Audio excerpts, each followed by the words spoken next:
ketika yang tercatat sebanyak itu, ini menunjukkan bahwasannya ketika tingkat pengangguran semakin bertambah, ada kemungkinan juga tingkat kriminalitas pun ikut bertambah.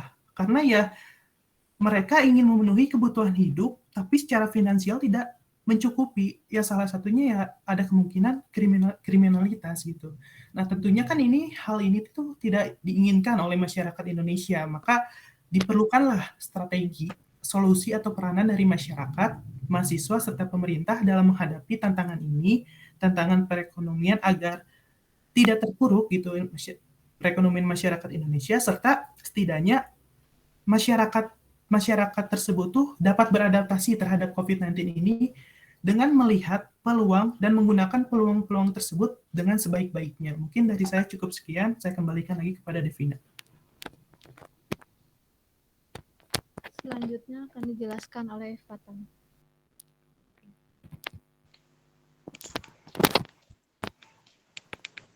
Baik, untuk yang selanjutnya adalah apa peranan mahasiswa dalam masalah ini atau apa yang bisa dilakukan oleh mahasiswa terhadap masalah ini.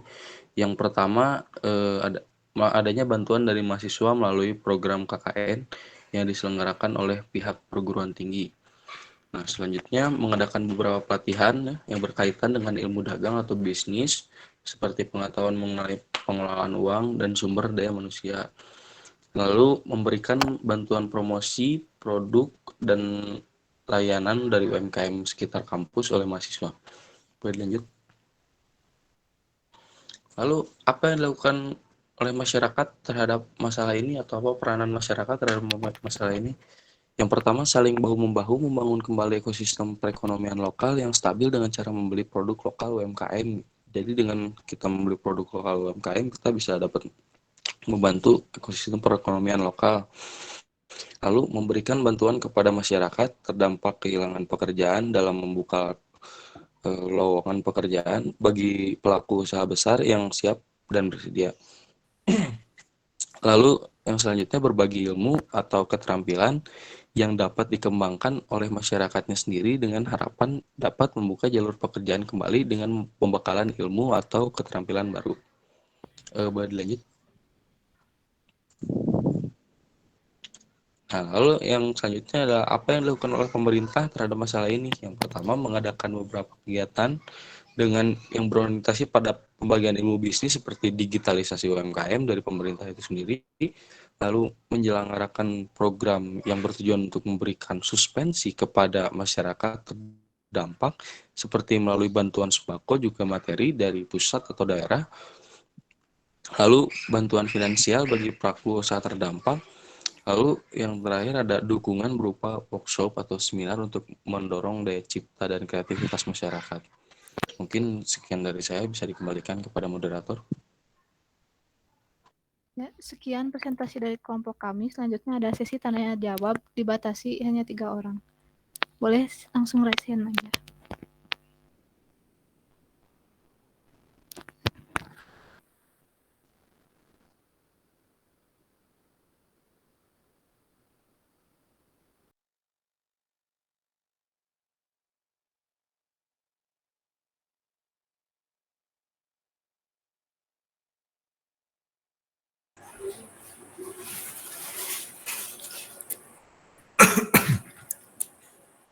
Ya, silakan Devina dilanjutkan acara berikutnya.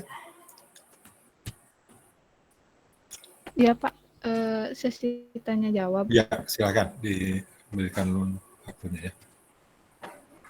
Boleh teman-teman kalau ada yang ingin bertanya langsung raise hand aja.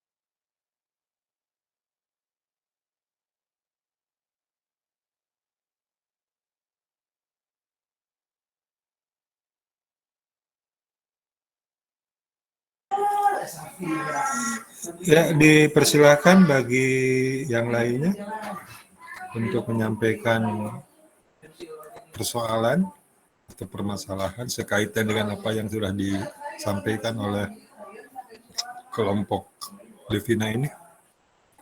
Ada nggak? Naisa yang baru gabung, silahkan Naisa.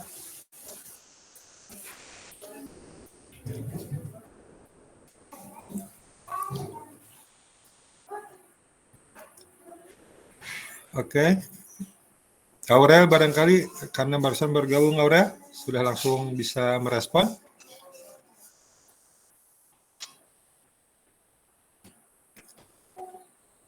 Aurel, bisa mendengar suara Bapak, Aurel?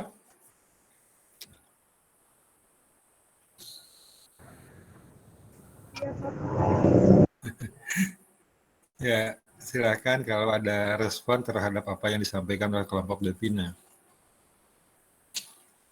Belum ada satupun gitu? Kita tunggu ya sampai pukul 8. Jadi 1 menit lagi untuk merespon terhadap permasalahan atau bahasan yang disampaikan oleh kelompok Devina.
Baik, karena tidak ada tanggapan dari anggota kelompoknya terhadap penyajian kelompok 7, Bapak langsungkan saja kalau gitu pada kelompok ke-8 terlebih dahulu untuk menyampaikan hasil diskusinya. Ya, terima kasih Devina dan kawan-kawan ya. Untuk ini barangkali nanti komentar-komentar di akhir, mudah-mudahan ada responnya setelah di akhir pertemuan setelah presentasi kelompok yang ke-8. Baik, sekali lagi terima kasih Devina dan kawan-kawan. Baik, terima kasih Pak. Ya, sama kesempatan. Hanya tadi Adin tuh merespon nggak Adin? Mohon maaf Pak, untuk Adrin terkendala dengan mic-nya jadi tidak bisa ini diwakilkan tadi oleh saya. Oh gitu, tidak merespon ya? Ada mic-nya ya? Ada Pak di kolom chat tadi. Ya. Oh ya, Bapak belum chat di sana. Oke, baik. Berikutnya kita lanjut saja pada kelompok yang ke-8. Bapak cek dulu. Muhammad Andika Prasetya, siap? Siap, Pak. Oke, baik. Terima kasih. Kemudian Nadia Priska Regina. Siap, Pak. Oke, baik. Terima kasih. Kemudian Irfan Khairul Mufid. Hadir, Pak. Oke, baik. Kemudian terakhir Sophia. Hadir, Pak. Oke, baik. Terima kasih. Ya, arti keempat anggota dari kelompok 8 sudah siap semuanya. Dipersilakan siapa yang akan memandu acara penyajiannya. Dipersilakan. Saya izin share screen, Pak. Ya, silakan.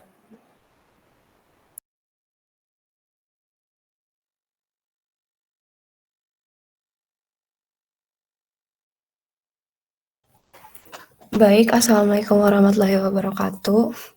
Selamat pagi, perkenalkan nama saya Nadia Friska Regina Fasya, selaku moderator yang akan memandu presentasi dari kelompok 8 kali ini dengan judul Ancaman Krisis Multidimensi Terhadap Kesejahteraan Masyarakat. Slide selanjutnya. Sebelumnya izin memperkenalkan anggota kelompok dari 8, boleh dimulai dari Irfan. Perkenalkan, saya Irfan Korong Pujiadi dengan NIM 211511017. Saya Muhammad Andika Prasetya dengan NIM 211511023. Selanjutnya. Saya sendiri Nadia Friska Regina Fasya dengan NIM 211511027. Saya Sofia dengan NIM 2151031. Slide selanjutnya.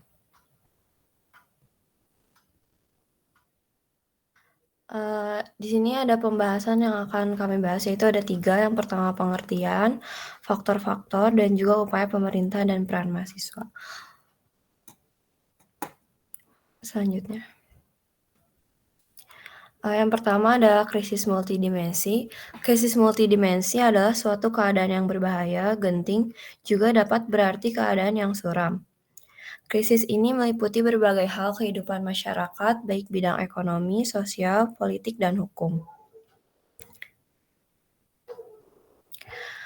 Apa saja krisis multidimensi yang terjadi? Yang pertama ada krisis ekonomi. Krisis ekonomi adalah kondisi yang dialami oleh suatu negara ketika warga negara tidak lagi mempercayakan urusan keuangan negara kepada pemerintah. Yang kedua, krisis sosial. Krisis sosial adalah terjadinya kerusuhan di mana-mana, tidak hanya di Jakarta namun juga di kota besar lainnya. Lalu krisis politik. Krisis politik adalah sebuah peristiwa darurat di mana kebijakan atau langkah yang diambil oleh pemimpin maupun pemerintah tidak merubah masalah yang dihadapi organisasi atau negaranya menjadi lebih baik. Slide selanjutnya dilanjutkan oleh Sofia. Lalu ada krisis hukum. Krisis hukum adalah banyak terjadi penyimpangan hukum sebab intervensi pemerintah. Para pejabat yang bersalah seringkali bebas dari tuduhan dan hukuman. Sebaliknya yang tidak bersalah dipenjarakan. Lalu ada krisis agama. Krisis agama adalah semakin kurangnya ketakutan manusia Indonesia pada penciptanya. Ini terlihat dari maraknya aksi korupsi, tidak takut berbohong, tidak takut melakukan perbuatan asusila, tidak peduli pada sesama yang membutuhkan, semakin banyaknya aliran agama yang menyimpang dari ajaran yang benar selain tindakan main hakim sendiri. Lalu ada krisis budaya. Krisis budaya adalah keadaan suatu kebudayaan tidak mampu lagi mencari jalan keluar dari kesulitan yang melibatnya. Semakin bebasnya dan suksesnya budaya asing masuk dan meracuni sebagian besar anak muda di kota-kota besar, bahkan sampai di pelosok tanah air. Boleh selanjutnya.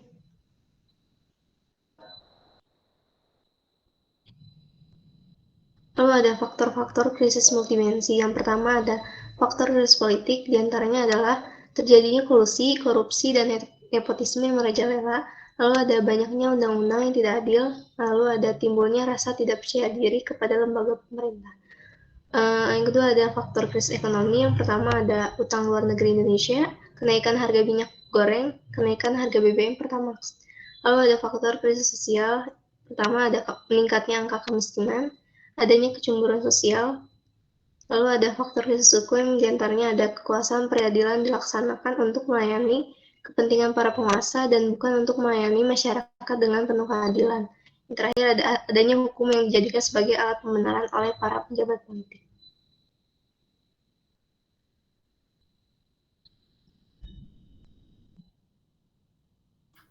Selanjutnya dipersilakan Dika.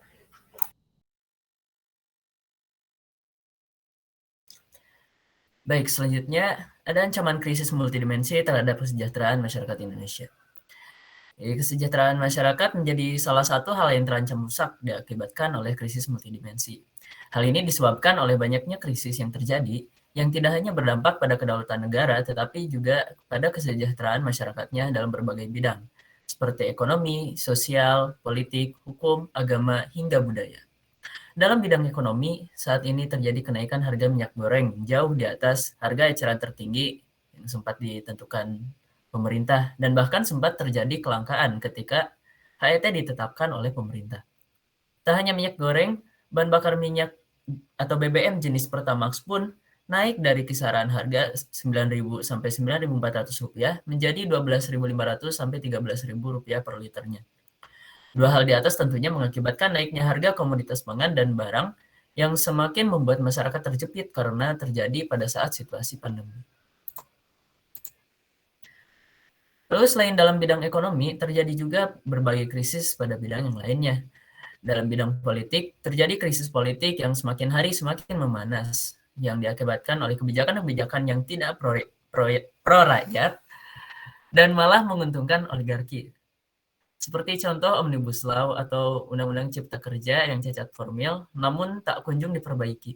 Dan juga isu-isu krusial yang merisaukan publik seperti isu penundaan pemilu dan isu perpanjangan masa jabatan presiden hingga 3 periode yang jelas-jelas mencederai konstitusi.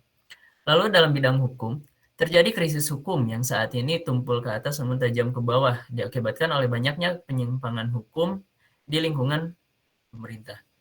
Adanya diskriminasi perlakuan hukum antara mereka yang memiliki uang dan yang tidak memiliki uang, antara mereka yang berkuasa dan yang tidak punya kekuasaan, ditambah Undang-Undang ITE yang sudah bermasalah namun tak kunjung selesai direvisi.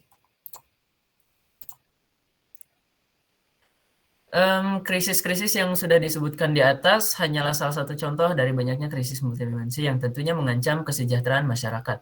Krisis ekonomi membuat masyarakat masih saja bergulat dengan kondisi ekonomi akibat pandemi.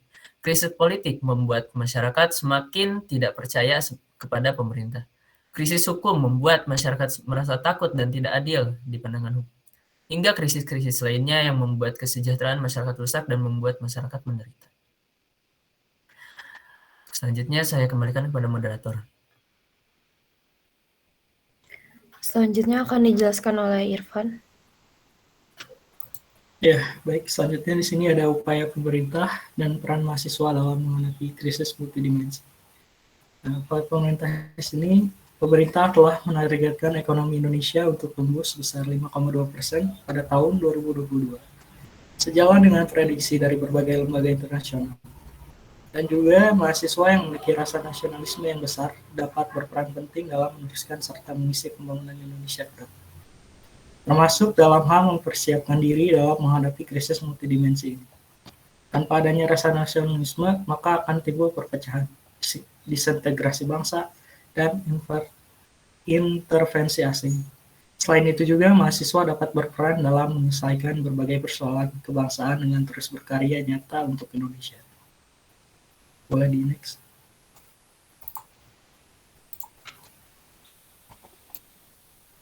Nah, jadi kesimpulan yang dapat kita ambil dari materi ini, kesejahteraan masyarakat itu menjadi salah satu hal yang terancam merusak diakibatkan oleh krisis multidimensi. Hal ini disebabkan karena krisis ini meliputi berbagai hal kehidupan masyarakat, baik dari bidang ekonomi, sosial, politik, hukum, hingga budaya. Pemerintah berupaya menyelesaikan krisis ini mulai dari bidang ekonomi untuk memenuhi kebutuhan dasar masyarakatnya demi bisa mensejahterakan masyarakat. Lalu mahasiswa yang merupakan agent of change atau agen perubahan dengan rasa nasionalisme yang besar harus bisa berupaya menyelesaikan berbagai persoalan kebangsaan, termasuk dalam hal mempersiapkan diri dalam menghadapi krisis multidimensi. Serta garda terdepan perubahan bangsa, mahasiswa harus berupaya mewujudkan cita-cita bangsa Indonesia. Salah satunya memajukan kesejahteraan umum, agar krisis multidimensi ini tidak lagi terjadi dan kesejahteraan masyarakat bisa tercipta kembali. Saya kembalikan lagi kepada moderator. Baik, terima kasih. Sekian sesi pemaparan materi dari kami. Selanjutnya masuk ke sesi tanya jawab. Untuk rekan-rekan yang ingin bertanya, dipersilakan menggunakan fitur raise hand. Dan untuk sesi ini dibatasi 3 pertanyaan.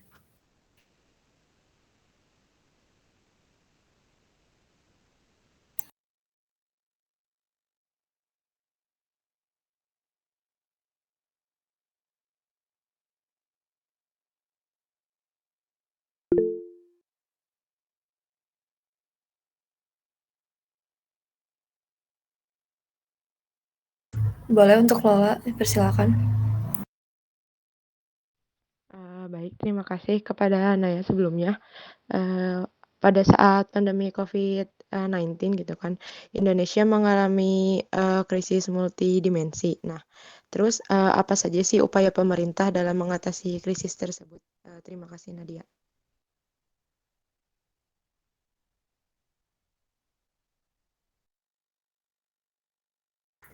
Baik, terima kasih.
Boleh untuk Safia memaparkan jawabannya?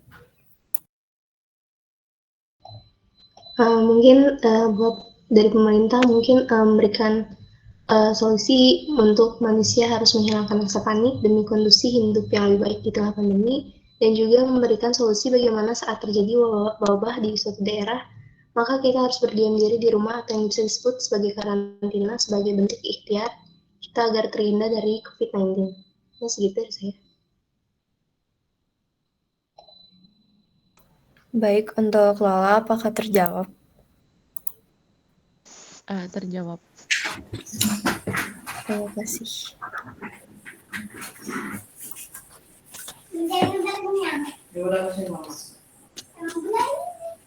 Untuk rekan-rekan lain, apakah masih ada yang ingin ditanyakan?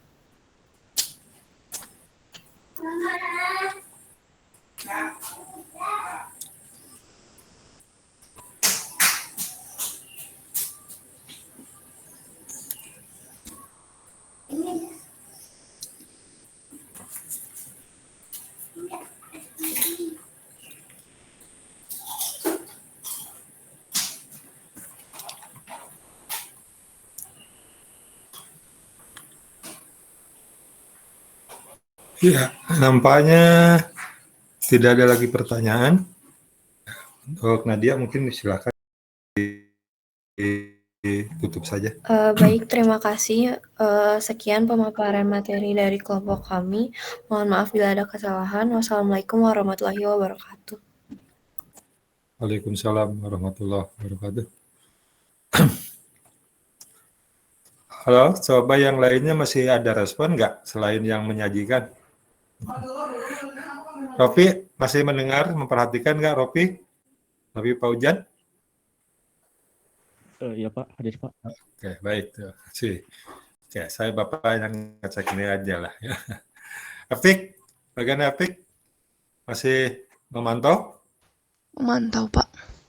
Oke, baik. Salma? Masih mendengar suara Bapak, Salma? Masih Pak. Oke, baik. Terima kasih Bapak random saja. Ya, artinya masih ya.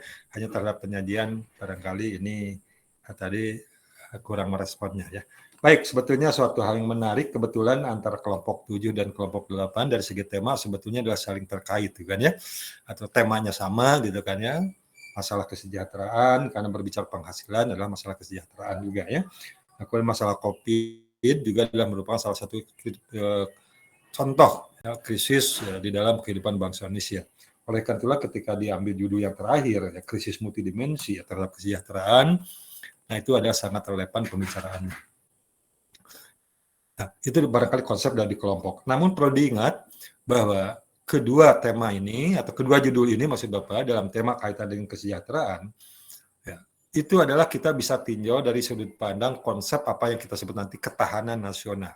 Oleh karena itu PPT yang sudah Bapak berikan ya dalam ketahanan nasional ya, kemudian diperkaya pastinya harus ya dari literatur yang Bapak wajibkan untuk dibaca, ya. Baik apa yang dari buku literatur dari dikti yang sudah Bapak sebutkan yang wajib itu, maupun dari berbagai tulisan khususnya kajian-kajian yang dikeluarkan oleh Lemhanas, ya, Lembaga Ketahanan Nasional Indonesia.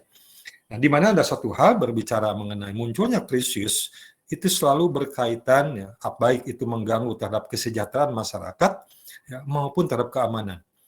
Dua hal konsep kehidupan dalam prinsip ketahanan nasional, ya, bagaimana kita menciptakan, menumbuhkan, ya, dua kepentingan dasar hidup berbangsa, bernegara, dimanapun di dunia ini, maksud Bapak dimanapun di dunia ini, oleh negara manapun di dunia ini, selalu berkaitan dua hal kepentingan dasar hidup manusia, yaitu apa? Yang pertama, kesejahteraan, dan kedua adalah keamanan. Rajimnya dibalik, yang pertama keamanan dulu, yang kedua kesejahteraan. Namun kenapa Bapak tadi dibalik kesejahteraan dulu? Karena hakikatnya menurut prinsip ketahanan nasional, ya, di mana nanti ada berbicara asas dan sifat, dua hal tersebut adalah dua hal yang saling berkaitan dan saling mempengaruhi. Ya, sehingga dalam metode Astagatra ada yang disebutkan interrelasi, interdependensi. Baik dari sudut pandang antar kedua hal pokok kebutuhan dasar manusia, maupun dari segi aspek-aspek yang harus dibina dalam kehidupan berbangsa bernegara. Contoh yang sudah dibahas tadi oleh kelompok 7 dan 8. Kelompok 7 tadi membahas masalah COVID, itu adalah masalah kesehatan, masalah sosial. Ya, tetapi berdampak dari masalah sosial ini berkaitan dengan masalah budaya, sikap hidup. Gitu kan, ya? Nah, dari sikap hidup ini juga menimbulkan nanti karena dengan masalah ekonomi.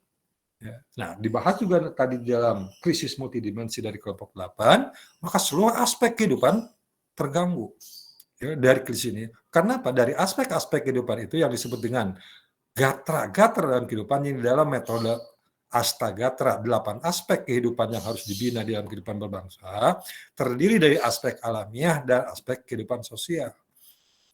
Di mana kalau kita berbicara lebih banyak kita membahas masalah aspek sosial, di mana yang bersifat dinamis, yaitu di dalam metode ketahanan nasional disebut dengan Pancagatra. Apa itu? Ideologi, politik, ekonomi, sosial budaya, dan pertahanan dan keamanan atau Hankam. Nah, aspek ideologi, politik, ekonomi, sosial budaya, dan aspek Hankam itu, kelimanya adalah berkaitan, saling mempengaruhi dan dipengaruhi. Disebutkan interrelasi dan juga interdependensi. Contoh, kalau kita lihat tadi, apakah dampak dari kesehatan kita itu, krisis, ya, COVID itu, hanya pada ekonomi? Tentunya tidak. Itu aja. Nah, dari itu bisa berpengaruh juga akhirnya kepada kesejahteraan yang lainnya. Bahkan bisa kita lihat, ya, berdampak pada politik. Ya. Jadi selain pada tadi berkaitan kesejahteraan bersama ekonomi, tapi juga bisa berkaitan langsung pada politik. Nah, dari politik juga bisa berdampak nanti pada pertahanan dan keamanan. Contohnya tadi, ya, dengan terjadi pengangguran gara-gara COVID itu kan, ya, terjadi pengangguran, akhirnya mau tidak mau penghasilan minim. Ya, sementara kebutuhan hidup harus tetap dijalani.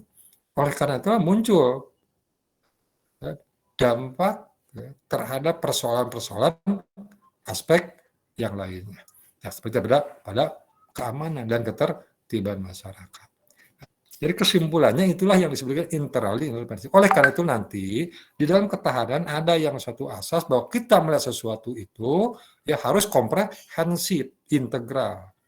Harus menyeluruh dan terpadu, tidak mengatakan ini paling penting, yang itu mah tidak penting, tidak demikian. Semuanya penting ditangani, hanya nanti kita berbicara mana, ya, secara proporsi, ya, yang harus diutamakan dalam pengertian prioritas, proporsional.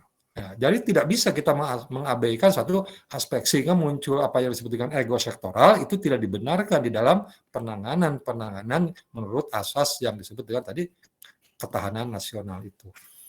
Jadi seluruh aspek kehidupan itu perlu menjadi bahan kajian, perlu menjadi bahan penanganan, menjadi bahan kebijakan ujung dari penanggung jawab negara ini, yaitu pemerintah, ya, dalam hal ini. Ya. Kalau kita berbicara pemerintah, bukan hanya eksekutif, kita tahu kan, ya legislatif, ya juga yudikatif. Nanti juga karena berpengaruh juga aspek hukum dan sebagainya. Nah, kembali lagi ada suatu prinsip dasar yang ingin Bapak sampaikan dari apa yang disampaikan tadi oleh kelompok 7 dan 8. Satu hal yaitu bahwa ketika kita berbicara mengenai sesuatu, prinsip di dalam ketahanan nasional tidak berbicara hitam putih. Maksud Bapak tidak berbicara seperti metode apa yang dalam kaidah orang komputer. Kalau dalam komputer, maka prinsip kebenarannya adalah yang disebut dari digital. Ya. Dan itu apa? Hanya 0 atau 1. Kalau tidak 0, ya 1. Kalau tidak 1, ya 0. Artinya apa? Kalau tidak salah, ya benar. Kalau tidak benar, ya salah. Kan gitu ya? Hidup atau mati. Tidak ada di antara hidup dan mati. Kan gitu ya? Tidak ada antara 0 dan 1. Nah, maka dalam ketahanan nasional tidak demikian. Oleh karena itu ketika salah atau benar ini. Tetapi kita harus berbicara ketika diambil alternatif A, maka alternatif A di mana logikanya?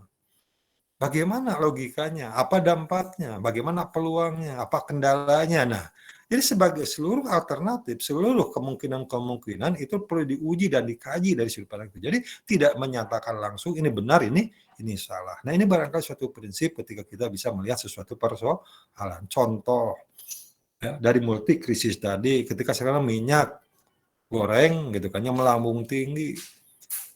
Ya. Nah, ketika kita berbicara melambung tinggi, bagaimana kebijakannya? Apakah di stop ekspor? Tapi apakah stop ekspor itu yang baik? Gitu kan ya? Atau benar? Ternyata kan tidak. Ada kebenarannya? Ada. Tapi apakah tidak salahnya? Ada juga. Contohnya apa? Ya, kita lihat ya, ada dampak politik sekarang. Hari kemarin ya, muncul unjuk rasa mengatasnamakan petani sawit. Karena dengan larangan ekspor, mereka menyerit. Nah, tetapi di sisi lain, kalaupun misalnya dilepaskan begitu saja kepada ekonomi, prinsip ekonomi kita tahu juga. Ya, bahwa prinsip ekonomi bagaimanapun tidak lepas dari motif mencari keuntungan semata. Apapun itu. Dan terjadilah kemarin kan, ekspor ilegal. Dilakukan kan, sehingga menimbulkan kelangkaan atau hilangnya minyak ya, di Indonesia. Masyarakat menjerit juga. Nah, artinya apa? Dua-duanya kan itu yang Bapak katakan tadi tidak bisa hitam putih. Bahwa ini jangan, itu harus. Atau sebaliknya kan tidak. Tapi dari hal-hal yang alternatif kemungkinan terjadi adalah seberapa jauh rasionalitas dan logika. Sehingga muncullah nanti ada peluang dan kendala. Nah, itulah barangkali suatu prinsip yang perlu kita pahami ketika melihat sesuatu dalam kehidupan. Jadi kebijakan itu, tetapi yang terpenting apakah logika tersebut, prioritas tersebut adalah berkaitan dengan dua kebutuhan dasar hidup manusia bermasyarakat berbangsa, itu yang penting. Itu apa tadi? Keamanan dan ketertiban serta kesejahteraannya. Nah, inilah inti-inti yang dari ketahanan nasional. Oleh karena itulah Bapak mohon coba dibaca ya. Insya Allah pekan depan kita coba review dari materi-materi sebagai pertemuan terakhir. Itu barangkali komentar Bapak ya review terhadap penampilan hari ini. Walaupun tidak banyak atau hanya ada satu pertanyaan dari Lola ya, tetapi coba nanti dikembangkan analisa-analisanya kepada konsep ketahanan nasional. Termasuk pokok-pokok bahasan atau judul-judul pekan yang lalu dan sebelumnya, yaitu berbicara mengenai kaitannya dengan wawasan kebangsaan. 3 poin yang ingin Bapak tekankan hari ini, yaitu ketahanan nasional, wawasan Nusantara sebagai putri bangsa Indonesia, dan konsep demokrasi dan negara hukum hak asasi ya, serta hak asasi itu coba dilihat secara keseluruhan, secara komprehensif tadi. Keterkaitan di antara pertama itu kaitannya dengan kepentingan dasar kehidupan berbangsa bernegara. Nah, ini sebagai suatu konsep yang tidak boleh dilupakan kita ketika kita berbicara misi pembelajaran pendidikan kewarganegaraan di perguruan tinggi. Barangkali itu. Yang kedua tadi Bapak sudah menjanjikan. Sebelum nanti Bapak ingatkan kepada Hilman ya, tolong biasa kalau tugas rutin Hilman ya, masih mendengarkan Hilman ya?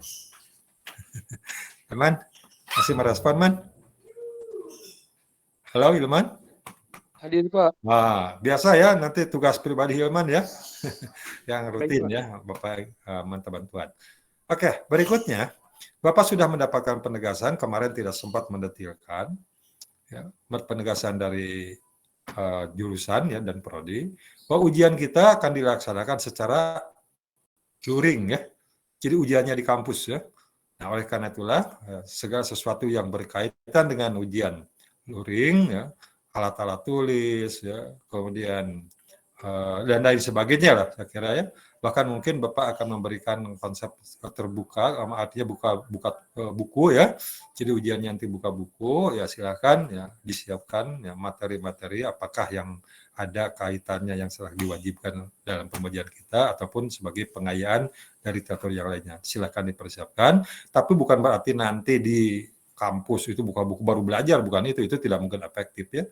Tapi maksud Bapak adalah ya, untuk misalnya setelah dipahami, oh ini kalau berbicara masalah X adanya di dalam buku A misalnya gitu kan ya. Nah, kalau saya ingin mengungkapkan tentang konsep Y, oh ada juga di buku B dan lain sebagainya misalnya ya, atau mungkin apapun ya literatur apapun yang menjadi literasi Anda silahkan dipersiapkan. Kemungkinan Bapak akan menggunakan sistem buka buku ini ujiannya, tapi dilaksanakan di kampus dan secara luring, artinya tertulis. Dari sekian lama kita menjadi mahasiswa Polban gitu kan ya, jadi mungkin ujian akan dilaksanakan secara luring ya besoklah dalam masa itu. Karena kalau kuliah di antara beberapa mata kuliah kita kan sudah mulai dengan luring ya, kecuali PKN kita ini atau dengan mata kuliah yang lain. Mungkin itu saja yang dapat Pak sampaikan untuk hari ini ya. Jadi tepat pukul 8 kurang 1 menit. Ada komentar? Bapak persilahkan. Hilman, ada komentar? Itu Pak dari Hilman Pak. Belum ada, oke baik. Ibrahim? Halo Ibrahim? Ada komentar Ibrahim? Kafin?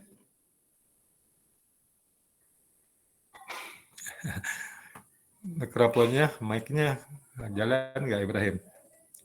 Atau sedang tidak memantau? Oke Ari, silakan Ari. Ada yang disampaikan Ari Maulana?